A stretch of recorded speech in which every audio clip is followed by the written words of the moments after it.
Ranger Series Black. You still owe me 3 minutes of shield sequence training. Bill me. Coming soon, Women in Refrigerators 2, The Fridge Fights Back. Welcome, my friends, to Power Rangers R.P.M.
Bit of a tangent to start things off, since I'm sure it will dominate the comments section, despite making this video dated. Yes, I saw the Power/Rangers short film. I am not calling it a fan film because that would require the filmmaker to be an actual fan, which he is not. He created it as a parody of grim and gritty Hollywood reboots of silly children's entertainment and holds little or no respect for Power Rangers itself. That's fine, it's not for everybody. That being said, it was also a completely unnecessary film to make, even as a parody. Not that I don't appreciate the idea of parodying it, I just don't feel it was a particularly good parody. Since to many, they did not realize it was supposed to be satire until they were told it was satire. If you liked it, great! I did not, and I feel no need to ever watch or think about it ever again. Although I admit I laughed my ass off at the hip-hop Aikido bit. Now let's get off of this divergence from what we normally talk about by diverging into something else we don't normally talk about. I hate multiple continuities. I just do. I hate it in Digimon, I hate it in Gundam, I hate it in comics, I hate it in Transformers, and yes, I hate it in Power Rangers. It's probably right there with my issue with reboots. You're basically telling the same story over again, and usually not as well. And no, do not take that to mean that reboots or different continuities are always bad. Taking from the examples I just mentioned, many of those different continuities are better than the originals they spawned from. But it's frustrating for me since I prefer an ongoing story. Maybe it's because I come from a background with superhero comic books or even Star Trek, where, until an honest-to-goodness reboot came along, it was a continuous story for decades. The focus may change, the characters will develop, move on, or sometimes regress in the hands of lesser writers, but we're still seeing the next chapter, the next stage. And that's how it is in life. You live for each day, each new chapter of your own existence, and then new people come along after you're gone, new characters in the ongoing narrative of the world. That might be another factor. I don't want to see things end. I want to see things go forth and live on, revealing what the next step is going to be. But don't imagine that I'm blind to the problems with that. Superhero comic books are probably the biggest offender here, where you have a story that has gone on for 60 years and yet the characters still act like they did back when it started. There are just tons and tons of problems with trying to keep a story going for so long. Different continuities let you explore things you couldn't before, and it allows there to be finality on where they're going to be at the end of their story. Why do I bring all this up? Because today we're looking at Power Rangers R.P.M, a series that, until a team-up episode in Power Rangers Samurai, was an odd creature that no one could quite figure out if it was in continuity or not. SPD at least had the advantage of taking place in the future beyond what the target demographic was going to care about in terms of whether the future matched reality. R.P.M is a Power Ranger series that takes place in a post-apocalyptic environment that otherwise seems to be modern times. Unless your next Power Ranger series takes place within that same world, it's gonna make team-ups kind of awkward, is what I'm saying. As such, when Power Ranger Samurai had its team-up episode, Clash of the Red Rangers, it was officially declared that R.P.M existed in an alternate universe. And like I said, while I dislike multiple continuities as a general principle, well, I'm not really against it in this case. The premise makes it difficult at best to fit it into the continuity otherwise, and we no longer have to scratch our heads wondering, why the hell isn't this team or that team stepping in to help? Hell, we already have a continuity nightmare with SPD giving us actual years it takes place in, but now we have the apocalypse somewhere in there too. As such, the only way to make this work is to either have it be much farther in the future,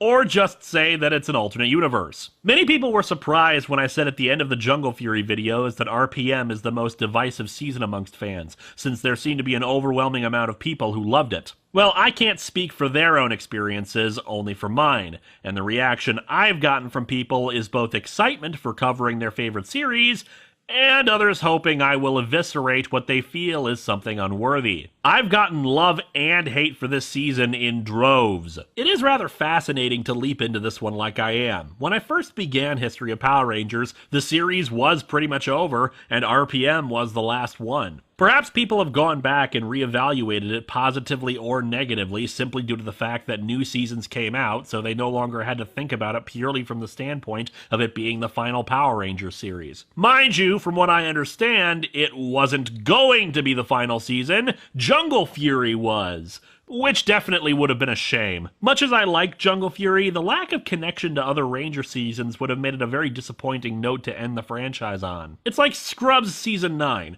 I personally love it and found it funny.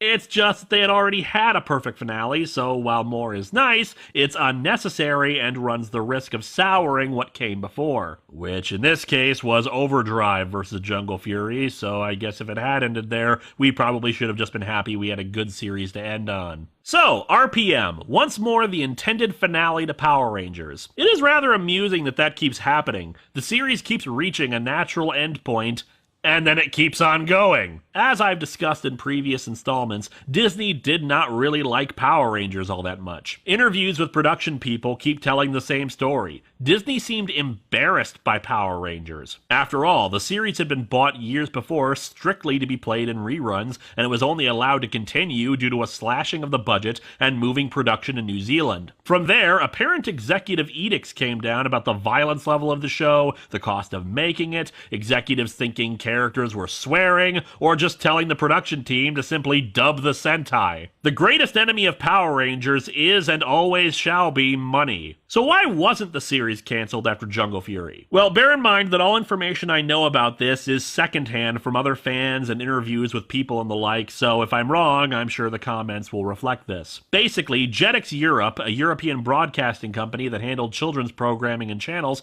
had Disney under contract to continue producing Power Rangers for at least one more season. Hell, Bandai was apparently going to keep making toys whether there was a show or not. I have two different stories of what happens after that, both perfectly plausible. One is that Eddie Gazelian, who had successfully produced many animated series for Disney, realized that Disney had a big opportunity to appeal to boys, since so much of their financial success came from the Disney Princesses line, with Power Rangers, and thus wrote up a stirring pitch for the season that would work regardless of what the Sentai footage gave him to work with, and would appeal to older viewers. The other story is that Disney brought on Gazelian already since Bruce Kalish was leaving the show to work on his own original series, and since they had to produce the show anyway, they wanted something drastically different. That the show's sensibilities had been gradually skewing younger and younger, and they wanted something that could appeal to both an older and younger audience. Regardless of whose idea it was, the message was as clear as it was back in Power Rangers in Space. The show is effectively canceled anyway, so screw it, go nuts. Most definitely to his credit, Gazelian actually bothered to watch dozens of episodes of various Power Rangers seasons over the years to formulate his pitch. I'm reminded of Harv Bennett, who was brought on to produce Star Trek II: The Wrath of Khan, watching all the episodes of the original series in order to figure out how the show worked and how the characters interacted, and what was the heart of things. Sure, Gazelian didn't actually watch every episode of Power Rangers,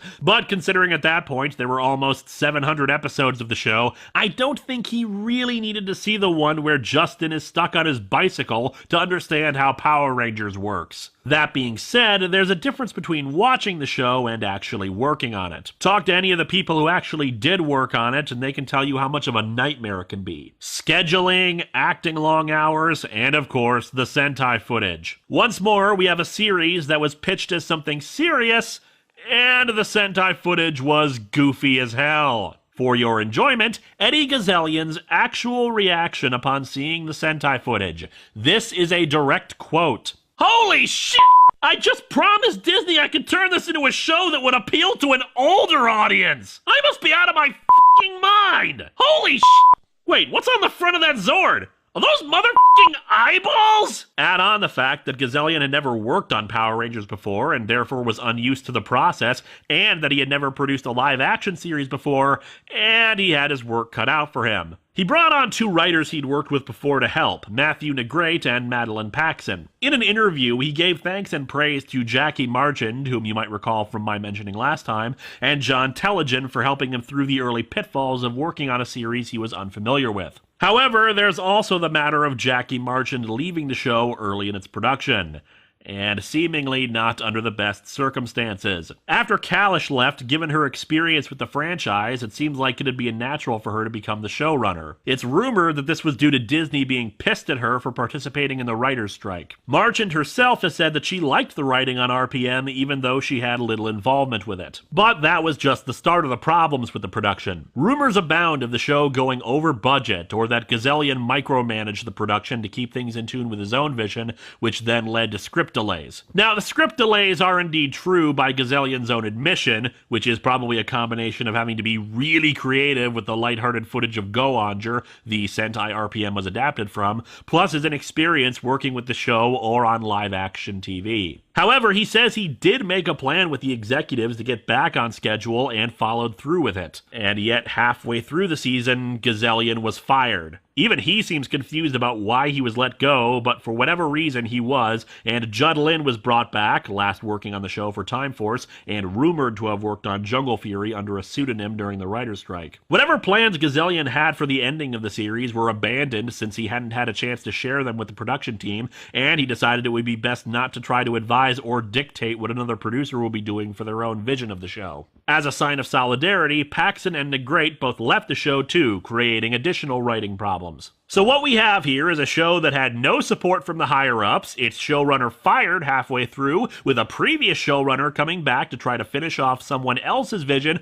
with a production that was already facing problems being behind schedule, and the transition to a new showrunner would mean more delays alongside rumors of not having enough money, plus adapting a super goofy, lighthearted series into a grim and gritty, post-apocalyptic children's show about superheroes in brightly colored outfits fighting rubber-suited monsters in their giant robots with moving eyeballs. If you ever needed proof that miracles exist in this world, the fact that this season was completed at all should be evidence enough of that. Anyway, let's get to the show itself. We begin with The Road to Corinth. A computer virus has built armies of robotic soldiers and taken control of our world. But there is still one place we can be safe. The domed city of Corinth. And the only hope we have left is... Power Rangers of the air, getting gear. Power Rangers of the air, we stand together. Power Rangers of the air, getting gear. Huh. Yeah, you know how I've always argued that Power Rangers should have a rock theme tune? I think this one might go too far in that direction. It's not even a tune, it's just smashing your hand across the guitar in the same notes over and over. Like Mystic Force, there's a demo version of another theme song that was proposed but was rejected. And it's a lot better in my opinion. We're here to save humanity. This is the last stand, and we'll do our best. It's meant to be a bit darker series, so the normal style of theme song probably wouldn't work, but I judge the theme song by its overall quality, not necessarily how much it matches the show. Need I remind you that Blake's 7th theme song is one of the happiest themes ever made for one of the darkest sci-fi series ever made. If you didn't follow the rather fast introduction there, yeah, it's the end of the world. The robot apocalypse has happened, and they have taken over, with only one city remaining, Corinth. This is a bit confusing for me then in one regard. The name. Why R.P.M? With Turbo, it made sense. The show was still overall car-themed regardless of the tone set by the villains or the Rangers themselves. The cars were the focus. Shouldn't this series have been called Power Rangers Corinth or Robo War or just something not car-themed? The cars are not the driving force, pun not intended, of this show. While the theme song opening lines serve to get viewers up to speed quickly regardless of where you enter the series, the actual episode opens with a more detailed explanation. That 3 years ago, an artificial intelligence called Venjix emerged from the internet and quickly spread throughout computer systems in the entire world, bringing the economy and global communication to a halt. It then took control of defense systems across the world and built itself a robot army. I do love this scanned newspaper. 3 entire continents full of people? All dead. But hey, let's flip to pages 12 to 18 and see what's on Fox tonight. Naturally, the primary inspirations for the overall look and plot were post-apocalyptic 80s movies like Mad Max, The Road Warrior, and The Terminator. Gazelian felt that older audiences would appreciate the references to them, while the younger audiences who had never experienced them before would be impressed by the cool visuals and imagery of them. His study of the older seasons got him to think about the idea that in those, the villain had to justify their outlandish plans, why they were attacking at a specific time, what was inspiring them, and made things very exposition-heavy and needless justification, whereas just having a single domed city meant it was the last bastion of humanity, the last place that the robotic army would need to conquer in order to achieve total victory. Thus, attacks could happen any time without any real need to justify them. In some ways, I do actually wish this was in the main universe as the final Power Ranger season. After all, they do eventually win the battle, but at what cost? Humanity is still virtually destroyed, there's only one city remaining. How could you rebuild from that? Well, how about aliens? I spoke in the SPD review about how odd it seemed that in only a few years people seemed so unprejudiced towards aliens on Earth, and Earth was a part of galactic affairs, plus technology had advanced leaps and bounds. Well, if RPM existed in the same universe as that, it could be argued that other alien races, upon seeing the plight of Earth, decided to come and help. Think about it. Earth was the place that had defeated the United Alliance of Evil and saved the universe. They had close ties with other alien races thanks to the Equitians, the Space Rangers, the Triforians, the Phantom Ranger, and Terra Venture's journey throughout the cosmos. What if Earth went quiet for a few years thanks to this war with the machines? Alien races arrived, made contact, discovered what happened, and helped Earth rebuild in only a few short years. Alien races would be seen as the friends of humanity. But robotics? They're limited to tools and limited independent thought, and cyborgs like Sophie are met with hostility and mistrust. Not everything matches up perfectly, mind you, but hey, it's just a what-if fan theory in that regard. But yeah, even in the first 2 minutes, it's pretty clear that this is something different than what we've had before. Again, a newspaper headline reading 3 entire continents decimated. But, you know, it was probably just the abandoned buildings continents. But yeah, like Countdown to Destruction, they're not trying to hide it. Millions, if not billions of people are dead. I am Venjix. Your world is now my world, and your time is now over. This narration is actually a distress call of a different nature, informing people that their only hope is to come to Corinth and be quick about it, since no one will be allowed inside once its defense shield is up. Wait a second, lasers making laser sounds? Shouldn't these people be kicking things to make the laser sounds? Of course, when you broadcast a massive signal like that, it gets the attention of the enemy too. Colonel Truman here learns the bad news. They broke through the west corridor into Zone Delta, sir. Can't hold them off. Eagle Squad? We lost contact with air support over an hour ago, sir. What should I do, sir? Go shoot at something. Sir, yes, sir. He's just depressed because before all this started, he was going to announce the Skynet program. That would have fixed everything. But don't worry, Colonel. We've got a Scotsman here to cheer you up. All right. Yeah, you're no good pile of weapons. All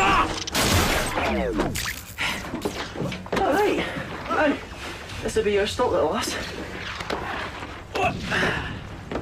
There you go. Thank you. You're most welcome. Truman is impressed that this guy, Flynn, was able to get so many refugees through Venjix's army, but there's no time for that, since Venjix advances once again, forcing everyone to retreat inside the city walls. Truman, unfortunately, elects to raise the city's shields despite the fact that his sons are still outside the barrier. Fortunately, one of those sons has some extreme sports to help him through. Eagle 2, report. Where's Eagle 1? Eagle 1 is down, sir. He's gone. Dismissed. But Dad, I said dismissed. Come here. Let me look at that arm. Colonel True Dick. One thing I liked with the Dome City is the climate control idea. Much like how Terra Venture's dome had a simulated sky, Corinth has one to keep up the illusion of an open environment too. It might seem odd for that to be a priority, or that it's just there for the sake of the Sentai footage, but it makes perfect sense. When you're trapped inside a caged environment like this and the entire human race is gone, psychologically you'll need something to help keep your spirits up, so seeing a bright blue sky like that is ideal for morale. We cut to 1 year later, where a guy is traveling around in his hot rod.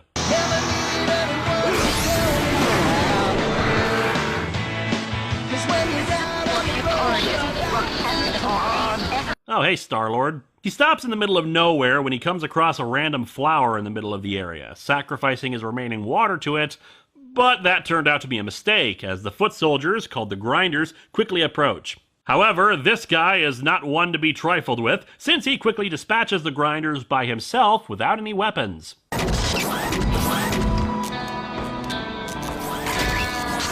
And the pants were dead. After popping in a lollipop, this is still a kid's show after all, and checking a map and watch, he's attacked again, except not by Grinders this time. It's this guy. Okay now, my friend. We can do this the easy way or the hard way. I'm gonna count no. Wait, what no? How can you say no? I haven't even told you my demands yet. The guy wants Mad Max's car, but he's not buying the tough act, and he's clearly not actually holding a gun, so he quickly disarms him of his exhaust pipe. Mad Max is headed for Corinth, but radiation has messed up his compass and the radio waves that are broadcasting its location, making it difficult to find even with the coordinates. I don't know how accurate the science is there, but then again, this is Power Rangers and another dimension. Radiation in this universe might make your teeth clean and white. The attacker, named Ziggy, offers to take him to Corinth and has a citizen's ID to prove it. If you're wondering why I haven't given Mad Max's real name, that's because... I don't know my name. Well, where are you from? I mean, who are you then? I don't know. They spot Corinth in the distance, and Ziggy suggests that they wait until dark to head there, but Mad Max says it's not possible. The car is running on fumes, so if he stops the engine, he won't be able to start it again. All right, let me spell this out for you. No one has ever run the barricade into the city during daylight. Understand? No one. Well, I'm about as close to no one as you're ever gonna meet. Grinders on motorcycles chase after them, but fortunately, the guy's got some magnetic bombs to deal with them. Remind me never to get on your bad side. Trust me, you're already there. Of course, Ziggy wasn't kidding about the barricade, which quickly rises up and aims a crap ton of guns at them. Inside Corinth, they detect the approaching vehicle, but something is odd about the readings. Definitely human. 1 or maybe 2 biofields. Well, which is it, 1 or 2? The scan must be off, sir. It's reading 1.5. Alert Dr. K. Ziggy accidentally activates one of his bombs inside the car and loses hold of it. Call me Dylan. What? Prepare to fire on the target. 5. My name. You can call me Dylan. It's been nice knowing you, Dylan. However, when Dylan suddenly stops the car, the bomb goes flying off into the barricade, blowing a hole in it straight to Corinth. Venjix, monitoring this, in his current HAL 9000 form, orders the release of his new attack bot. Colonel Truman, in the meantime, has contacted Dr. K and wants advice on how to proceed. Dr. K, in turn, tells him to lower the shield and let them in, despite the likelihood of attack by the machines before they get the shield up. Understood. My team is on the way. And indeed, Venjix's army enters the front gate right behind the two and are met by the team.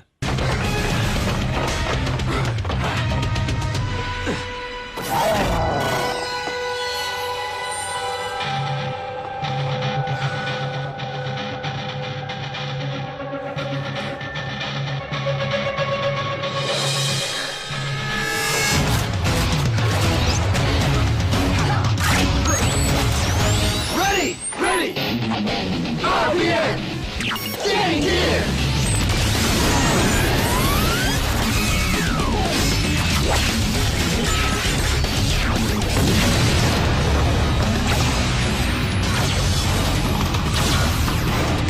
morphing sequence is okay, nothing too spectacular, and I've seen worse. The suits are just okay. Like suggested in the opening, it's the Sentai that's kind of hindering things here design-wise, since obviously Go-On sure had more of a car and racing theme going for it, with tires acting as the lining for the boots and gloves, the seatbelt straps over the front, the headlights on the helmet. Again, it seems odd that the post-apocalyptic environment, where they would need to be very utilitarian, would have design flourishes and weirdness like that. On the other hand, though, I do like the straps, since if we follow with that efficiency idea in mind, you could argue they have some kind of function outside of aesthetic, containing equipment, projecting energy of some kind, all that jazz. That being said, the stylized number and animal motif on their chests I'm okay with, since even modern-day military will have logos like that on their equipment just for the motivation factor. They also have these computer chip things which kind of serve as both power coins and enhancements for their weapons. The Rangers quickly deal with the grinders and then chase after the monster. Ziggy calls out to the Rangers in support, but Dylan is confused.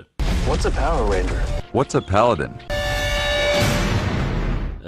Thanks, title card. I know what I'm watching. But yeah, this leads us into the next episode. Fade to black. The Rangers quickly deal with the monster by combining their weapons into a Matchbox car launcher. It doesn't destroy it, but it does knock it unconscious. Venjix learns of this quickly, but also that the city's shields are not fully operational again. Send in the drones. How many drones? Your most worshipful highness, sir? All of them. Thousands of drone ships descend upon the city, quickly blasting away at everything they see. Dylan is unimpressed, as you can see here. Fortunately, the Rangers have their Zords, vehicles naturally, and this is the bit where we clearly see the few bits of Sentai footage have been heavily modified, seeing as the Zords apparently talked in the original Sentai, so they had to reduce their usage of the Zords to the absolute bare minimum. Dylan and Ziggy spot some grinders setting up an ambush for the Rangers and ram Dylan's car into them. It redirects their weapons and manages to down a few more drones. The shield comes back up as Venjix uses his power to force the monster to regain consciousness and grow. The Rangers quickly form the high-octane Megazord, which of course looks as average as they come from Megazords, aside from the multiple pairs of eyes on the thing. They